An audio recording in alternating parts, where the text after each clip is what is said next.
एक महत्वपूर्ण समाचार रथयात्राने लईने सामे आवी रह्या छे तेनाथी अने ते समाचारमां वात करवामां आवे तो टूंक ज समयनी अंदर हवे भगवान जगन्नाथना रथ छे ते निज मंदिरे पहोंचशे तेवी विगतो अने आ बधा वच्चे गजराज निज मंदिर पहोंची चूक्या होवानी विगतो पण अत्यारे सामे आवी रही छे।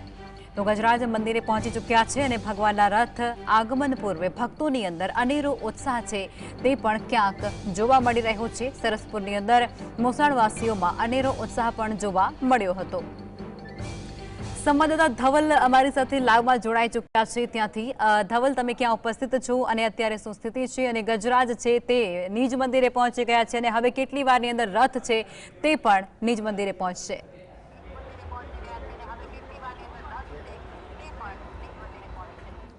जी ચોક્કસથી લખમાં વાત કરવામાં આવે તો ભગવાન જગન્નાથજીની 148મી રથયાત્રા શાંતિપૂર્વક માહોલમાં જે સંપન્ન છે તે થઈ કહી શકાય, કારણ કે ગજરાજ છે તે નિજ મંદિરે પહોંચી ચૂક્યા છે અને થોડીક જ વારની અંદર જે ભગવાનના ત્રણે ત્રણ રથ છે, ભાઈ બલભદ્ર, બહેન સુભદ્રા અને ભાઈ ભગવાન જગન્નાથજીનો જે રથ છે તે થોડીક જ વારમાં નિજ મંદિર ખાતે પહોંચશે।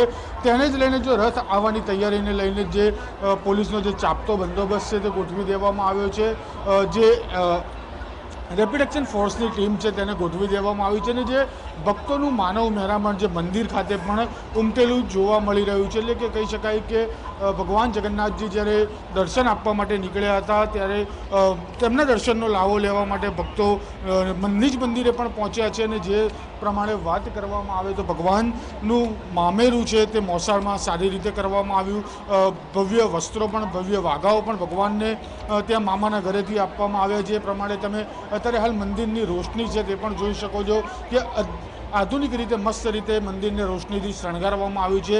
રોશનીથી જે મંદિર છે તે ઝળકળી ઉઠતું અત્યારે હાલ જોવા મળી રહ્યું છે। એટલે કે થોડીક જ વારની અંદર ત્રણે ત્રણ રથ છે તે નિજ મંદિર ખાતે આવશે। આશરે 30 થી 40 મિનિટની અંદર રથ છે તે નિજ મંદિર ખાતે આવે તેવી પણ શક્યતાઓ છે તે અત્યારે હાલ સેવાઈ રહી છે। અત્યારે રથ જે છે તે પાનકોર નાકા ક્રોસ કરીને આગળ નીકળી ચૂક્યા છે તે પણ સમાચાર અત્યારે હાલ જે છે તે સામે આવી રહ્યા છે અને જે પ્રમાણે રથ મૂકવાની જે જગ્યા છે તે અત્યારે હાલ સ્ટેન્ડ બાય કરીને ખુલ્લી રાખવામાં આવી છે। કારણ કે જે પ્રમાણે માન્યતા છે તે પ્રમાણે ભગવાન જગન્નાથજી જ્યારે નગરચર્યાએ નીકળ્યા હતા તે સમયે રૂકમણીજીને સાથે ન લઈ જતા રૂકમણીજી રીસાયા હતા અને ઘરમાં તેમને નહોતા આવવા દીધા। એટલે તે જ માટે ત્રણે ત્રણ રથ અહીંયા મંદિરની બહાર રહેશે અને ભગવાન પણ ભાઈ બલભદ્ર અને બહેન સુભદ્રા સાથે આજે મંદિરની બહાર પોતાનો રાતવાસો છે તે કરશે તેવી પણ એક પૌરાણિક માન્યતા છે અને સવારે વાજતે ગાજતે ભગવાનને મંદિરમાં છે તે પ્રવેશ કરાવવામાં પણ આવશે તેવી પણ માન્યતાઓ અત્યારે હાલ જે ચાલી રહી છે તે પરંપરાગત રીતે અમદાવાદ જગન્નાથ મંદિર ખાતે તેને કરવામાં આવી રહી છે। જી ધવલ, અત્યારે જે ગજરાજ છે તે મંદિરે પહોંચી ગયા છે અને રથ હવે થોડા સમય પછી ત્યાં પહોંચશે, એટલે ત્યાં જે ભક્તો ઉપસ્થિત છે ભગવાનના દર્શન માટે આતુર છે તેની અંદર કેવો ઉત્સાહ અને કેવો માહોલ?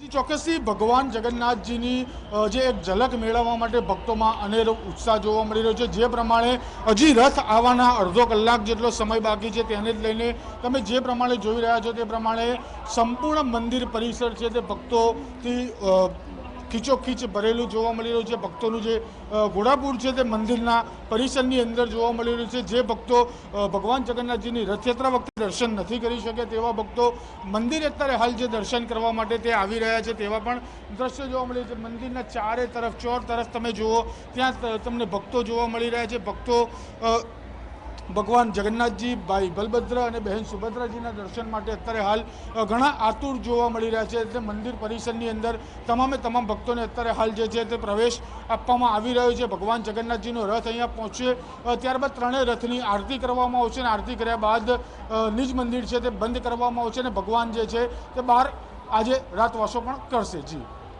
જી ધવલ, આપ જોડાયા અને સંપૂર્ણ વિગતો શેર કરી તે બદલ આપનો આભાર।